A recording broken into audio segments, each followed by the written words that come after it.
Hello students, welcome to my video.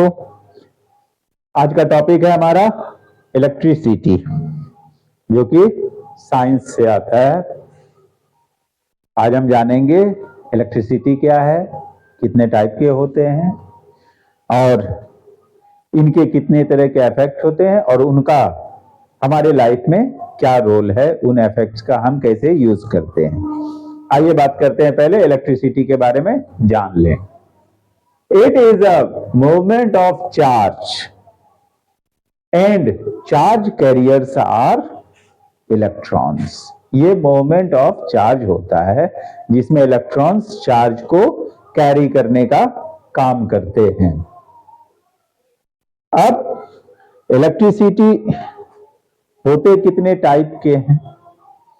तो ये दो टाइप के इलेक्ट्रिसिटी हमें देखने को मिलते हैं, एक स्टैटिक और दूसरा करंट। स्टैटिक इलेक्ट्रिसिटी तब जनरेट होती है जब कोई भी दो या उससे ज्यादा थिंग्स को आपस में रब करते हैं, रगड़ते हैं, तो इस तरह से वो इलेक्ट्रिसिटी जनरेट होती है। जैसे हम एक पेन को लेकर वूलन स्वेटर पे, बाल पे, इन पे रगड़ेंगे और उसे फिर पेपर के पास ले जाएंगे तो हम देखेंगे दोनों एक दूसरे की तरफ अट्रैक्ट हो रहे हैं। इसका मतलब है वहां स्टैटिक इलेक्ट्रिसिटी प्रोड्यूस हुआ है। Static electricity it occurs when two or more things are rubbed together causing electrons to transfer between them। ऐसा इसलिए होता है कि उन दोनों के बीच रब करने की वजह से उनके इलेक्ट्रॉन्स एक दूसरे में ट्रांसफर होने लगते हैं। That is why they are seem to be attracted. उन्हें लगता है हमें देख के कि एक दूसरे से वो अट्रैक्ट हो रहे हैं। दूसरा होता है इलेक्ट्रिसिटी का टाइप, वो हो करंट। इसका अपना एक फिक्स डायरेक्शन होता है और अपना एक पाथ होता है जिसके अलोंग वो फ्लो करता है। Current electricity it occurs when electrons flow through an electrical field. Electrical field जिन्हें हम पाथ भी कह सकते हैं। Similarly water flowing through a pipe, ठीक वैसे ही जैसे कि पाइप से होकर वाटर फ्लो करता है, वैसे ही जैसे हमारे यहाँ ये जो वायर्स हैं इनके थ्रू होके करंट फ्लो कर रहे हैं। अब इलेक्ट्रिसिटी में इलेक्ट्रिक करंट क्या होता है? हमने करंट इलेक्ट्रिसिटी के टाइप को देखा था, इलेक्ट्रिक करंट को नहीं। अब इलेक्ट्रिक करंट क्या होता है? फ्लो ऑफ इलेक्ट्रिसिटी या electron is called electric current. किसी भी कंडक्टर में जो इलेक्ट्रॉन या इलेक्ट्रिसिटी का जो फ्लो होता है उस फ्लो को हम कहते हैं इलेक्ट्रिक करंट। ऐसे ही जैसे नदी में वाटर का जो उनकी लहरों का इस तरह से शोर की तरफ, बैंक की तरफ, किनारे की तरफ आना, वो उसका वाटर करंट कहलाता है। ऐसे ही किसी भी कंडक्टर में इलेक्ट्रॉन्स का फ्लो होना इलेक्ट्रिक करंट कहलाता है। अब सवाल ये आता है कि ये फ्लो जो करते हैं तो आखिर कौन सा फोर्स है जो इसको फ्लो करने के लायक बनाता है? तो वो है वोल्टेज। वो फोर्स है voltage. Voltage the force that pushes electrons through any conducting wire, it is measured in volts और जिसका सिंबल है capital V। The greater the voltage in a wire the greater is current through it. जितना ज्यादा volt होगा wire में उतना ज्यादा current उससे होकर फ्लो करेगा। यही वोल्टेज के लिए एक जमाना ऐसा था, लोग स्टेबलाइजर वगैरह यूज किया करते थे, क्योंकि जो करंट आ रहा है वो सफिशिएंट नहीं होता था तो वोल्टेज स्टेबलाइजर जो है उसको बढ़ा दिया करता था और इस तरह से टीवी वगैरह चलाते थे लोग। तो ये है वोल्टेज, वो फोर्स जो कि करंट को पुश करने के काम आता है, जिसकी वजह से करंट जनरेट होता है और वो फ्लो करता है इलेक्ट्रिसिटी। अब करंट इलेक्ट्रिसिटी भी दो टाइप से होते हैं। करंट जो है दो टाइप के हैं, direct current and alternating current. Direct current वो हैं जिनका मैग्नीट्यूड और डायरेक्शन फिक्स होता है, लेकिन अल्टरनेटिंग करंट का मैग्नीट्यूड और डायरेक्शन फिक्स नहीं होता है। Current electricity DC, direct current. This type of current has a fixed magnitude and direction. A battery provide this current. Battery वगैरह में इसी तरह के करंट होते हैं, इनका अपना एक फिक्स मैग्नीट्यूड और डायरेक्शन होता है, जैसे ये सिंबल हुआ इसी तरह का। दूसरा है alternating current AC. It has a time varying magnitude and direction. समय के साथ इसके मैग्नीट्यूड डायरेक्शन बदलते जा रहे हैं। तो ये दो तरह से करंट हैं इलेक्ट्रिसिटी के। अब बात आता है कि सेल और बैटरी क्या है। ये होते हैं सोर्स ऑफ इलेक्ट्रिसिटी, सेल या बैटरी। सेल एक तरह का ऐसा डिवाइस है जो केमिकल एनर्जी को कन्वर्ट करता है इलेक्ट्रिकल एनर्जी में, और इसमें दो टर्मिनल होते हैं, नेगेटिव और पॉजिटिव, और ये दोनों ही टर्मिनल मेटल्ड होते हैं। कुछ सेल के सेट को जब आपस में टुगेदर कनेक्ट कर दिया जाता है तब वो सेल न रह के वो बैटरी कहलाती है। The device which convert chemical energy into electrical energy, it has two metal terminals, negative and positive. जबकि battery, a group of connected cell is called battery. अकेला है तो ये सेल है, इसका सिंबल इस तरह से पतली वाली लाइन लंबी और थोड़ी सी थिक लाइन शॉर्टर, ये सेल का सिंबल है। जब बैटरी बतानी हो तो इसी को हम 2, 3, 4 जैसे उतने पेयर में दिखा देंगे तो बैटरी कहलाएगा। ये सेट ऑफ 3 सेल का बैटरी है ये, यानी a group of connected cell is called battery. क्योंकि सेल और बैटरी सोर्स हैं जिससे इलेक्ट्रिक करंट मिल रहा है और डिवाइस काम करता है। अब हमने इन सब को देख लिया, अब बारी आती है सर्किट की। सर्किट क्या होता है?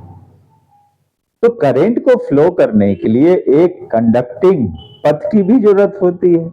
उस बात को हम सर्किट के तौर पे जानते हैं। इसमें कनेक्टेड होते हैं 3 यूनिट में, ये बटा हुआ है। एक तो सोर्स ऑफ इलेक्ट्रिसिटी, दूसरा कंडक्टर जो वायर्स वगैरह होते हैं जो फ्लो करते हैं करंट को, और तीसरा वो डिवाइस जो यूज हो रहा है इसमें। A path along which electric current can flow is called electric circuit. वो पाथ जिसके थ्रू होकर इलेक्ट्रिक करंट पास कर सकता है, फ्लो कर सकता है, हम उसे इलेक्ट्रिक सर्किट कहते हैं। A circuit includes of a source of electricity, जिसे हम बैटरी, सेल कुछ भी कह सकते हैं, कंडक्टर, वायर या कोई और अदर कंडक्टर हो सकता है, और तीसरा है डिवाइस दैट यूजेस इलेक्ट्रिसिटी, जैसे यहां बल्ब दिया है, कुछ और भी हो सकता है उसकी जगह पे एक। अब यहां इस सर्किट को देखते, ये बल्ब है, ये सेल है, और ये वो वायर या पाथ है। ये क्या है? ये है स्विच। स्विच का काम है इस इलेक्ट्रिक सर्किट को ओपन करना, क्लोज करना। अगर इसे सटा दिया तो अब ये करंट को फ्लो करने देगा और इस तरह से ये बल्ब ग्लो करेगा, ऑन हो जाएगा। और अगर हमने इसे हटा दिया तो ये करंट को पास नहीं कर रहा है और ये बल्ब ग्लो होना बंद हो जाएगा, यानी हमने इलेक्ट्रिसिटी सप्लाई को बंद कर दिया है। तो इस तरह से ये ब्रेक हो गया और इसी को हम जब लगा देंगे तो वो ओपन हो जाएगा। तो ये है हमारा सर्किट। अब हम बात करते हैं रेजिस्टेंस की। रेजिस्टेंस यानी रुकावट, बाधा, अवरोध, किसी भी नाम से हम इसे बुला सकते हैं। हर मेटल के अंदर इलेक्ट्रिसिटी को पास करने के बाद कुछ तो उसमें रुकावट डाला जाता है, इसी रुकावट को हम रेजिस्टेंस कहते हैं। The electrical resistance of a piece of metal is a measure of hindrance of it create to flow of electric current. इस कोई भी मेटल है और सबसे कम रेजिस्टेंस वाला कोई चीज है तो वो है मेटल्स होते हैं, इसलिए हम मेटल्स को गुड कंडक्टर कहते हैं। लेकिन मेटल्स में भी रेजिस्टेंस होते हैं, यानी हर वो मटेरियल जिसके अंदर करंट को फ्लो करने में रुकावट डालने की जो उनकी अपनी कैपेसिटी होती है वो उनका रेजिस्टेंस कहलाता है। अब हम एक तरफ ले लें कॉपर वायर और दूसरी तरफ ले लें आयरन वायर, तो आयरन की रेजिस्टेंस ज्यादा मिलेगी कॉपर से, कॉपर में रेजिस्टेंस आयरन से कम मिलेगा। The electrical resistance of a piece of metal is a measure of hindrance of it create to flow of electric current. Metals have very low resistance, that is why they are called good conductor of electricity. और साथ ही एक बात और ध्यान देंगे, जो wire जितनी thin होगी उतना ज्यादा उसमें रेजिस्टेंस होगा, जितना थिक होगा उतना कम रेजिस्टेंस होगा। जो वायर जितना ज्यादा लॉन्ग होगा उसमें हायर रेजिस्टेंस मिलेगा, जो जितना शॉर्टर है उसमें कम रेजिस्टेंस मिलेगा। रेजिस्टेंस का हम यूज भी करते हैं, वो हम हीटिंग इफेक्ट में पढ़ेंगे कि रेजिस्टेंस से, इलेक्ट्रिसिटी के रेजिस्टेंस की वजह से क्या हमें फायदा मिलता है। अब हम देखते हैं हीटिंग इफेक्ट ऑफ करंट। कभी भी आप सामने बल्ब जल रहा है, स्विच ऑफ करो, आप बल्ब पे हाथ डालो तो आपको वार्म महसूस होगा। कभी कोई चीज ऐसा जिसमें इलेक्ट्रिक यूज हो रहा है, थोड़ी देर उसे यूज करके उस पर हाथ रखो तो आपको महसूस होगा कि कुछ हीट महसूस हो रहा है। ऐसा होता है इलेक्ट्रिसिटी के उस कैरेक्टरिस्टिक्स की वजह से जिससे वो हीट प्रोड्यूस करता है। Whenever a current flows through a conductor, it produce heat. किसी भी कंडक्टर में जब हम इसे फ्लो करते हैं तो वो हीट प्रोड्यूस करता है। We use the heating effect of current in many ways. और हम लोग इलेक्ट्रिसिटी के इसी हीटिंग इफेक्ट का कई तरीके से यूज करते हैं।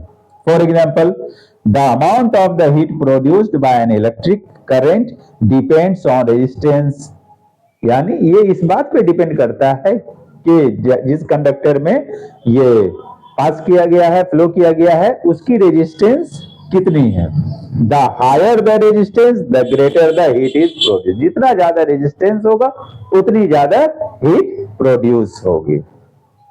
आगे देखते हैं, heat produce depend on the magnitude of the current. Heat के प्रोड्यूस होने का डिपेंड इस बात पे भी है कि किस मैग्नीट्यूड का करंट उसमें पास किया गया है। For a given resistance the greater the current the greater is the heat produce. जितना ज्यादा करंट होगा उतनी ही ज्यादा हीट प्रोड्यूस्ड होगी। इनका इस्तेमाल हम अपनी लाइफ में बहुत सी चीजों में करते हैं, जैसे इमर्शन रॉड पानी गर्म करने के लिए, उसमें इसी का यूज किया जाता है। हीटर खाना वगैरह बनाने के लिए वहां पर इसका यूज किया जाता है।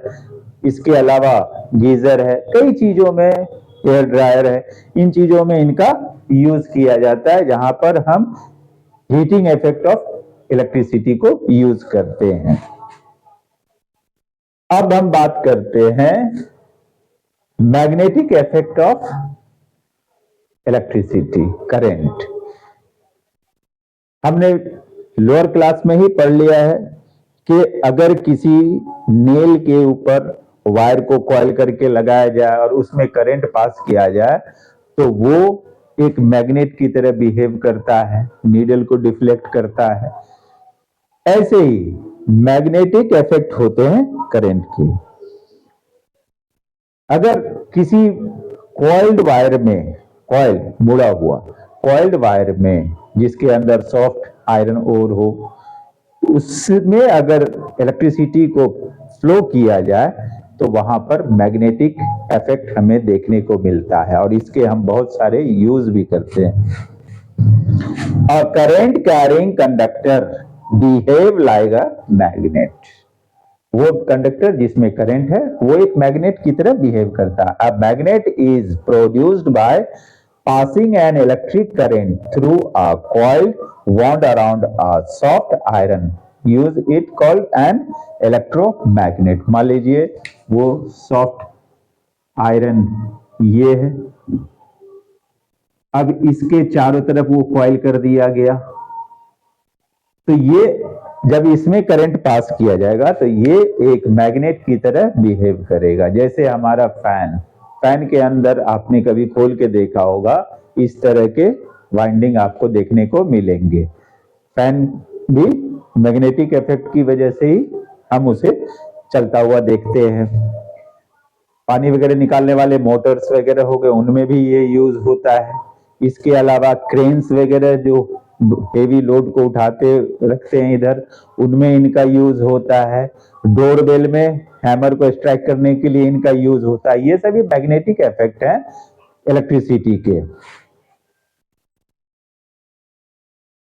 और ये किन चीजों पे डिपेंड करता है? Its strength depend on the number of turns of wire and amount of current passing through it. जितने ज्यादा कॉइल में टर्न्स होंगे उतनी ज्यादा वो स्ट्रॉन्ग मैग्नेट बनेगा, और जितना ज्यादा उसमें करंट पास किया जाएगा उतना स्ट्रॉन्ग मैग्नेट बनेगा. दूसरा, it is not a permanent magnet, it lost its magnetism while current passes through. ये परमानेंट मैग्नेट नहीं होते. जब तक उसमें हम करंट फ्लो कर रहे हैं तब तक वो मैग्नेटिज्म देगा. जैसे ही करंट पास करना बंद कर दिया वो अपना मैग्नेटिज्म खो देगा, लॉस्ट कर देगा. ये है magnetic effect of current. Next video में ये जो मैंने अभी बताया ये आपके क्लास 7-8 लेवल तक के लिए है, लेकिन अब जो मैं नेक्स्ट वीडियो इलेक्ट्रिसिटी में बताने वाला हूं तो उसमें मैं क्लास 10 के लेवल के टॉपिक्स को रखूंगा. आई होप आप लोग